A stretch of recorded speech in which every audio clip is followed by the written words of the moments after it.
In response to pro-Palestinian protests, which escalated on Columbia University's campus last year, the Trump administration is cutting $400 million of federal grants and contracts to the Ivy League school over what it calls the university's inaction to protect Jewish students and combat anti-Semitism.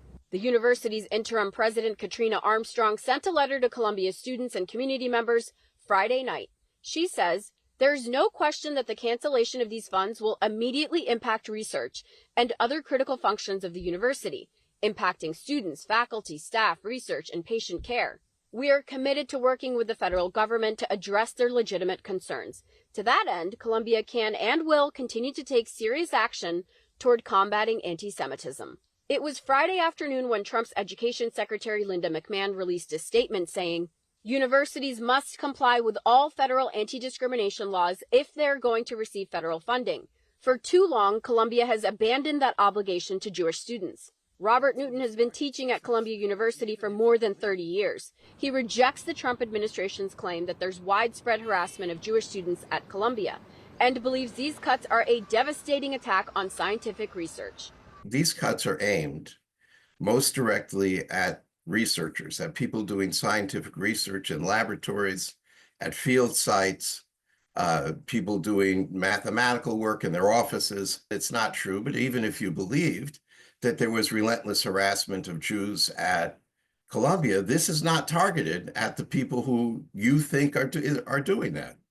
Many of the people who will lose their jobs, whose jobs are threatened if these cuts are successful, are themselves Jewish. Protests peaked last spring when pro-Palestinian students occupied the university's South Lawn, demanding Columbia divest from Israel. Protesters later occupied an academic building. After 2 weeks, the university called in the NYPD to clear the campus. And this academic year, at Barnard College, which is affiliated with Columbia, 3 students were expelled last month for allegedly disrupting a class called History of Modern Israel. With so much uncertainty now around the long-term impact of these cuts, Newton worries this move by the Trump administration could undermine Columbia's standing as a distinguished institution. $400 million out of those budgets is immensely damaging.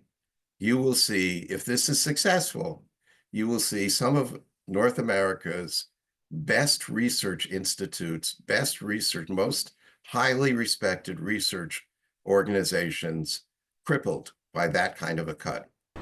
Meanwhile, according to published figures, Columbia does have an endowment worth more than $14 billion. However, there are limits on how much can be withdrawn to cover potential funding gaps. Noraline Kawaja, New York One. Thank you for watching our YouTube channel. Let Spectrum News be your resource for balanced, in-depth political coverage, and click the subscribe button right here. You can also download our app or watch us on TV to learn more about the candidates, where they stand on the issues, and more. We'll see you then.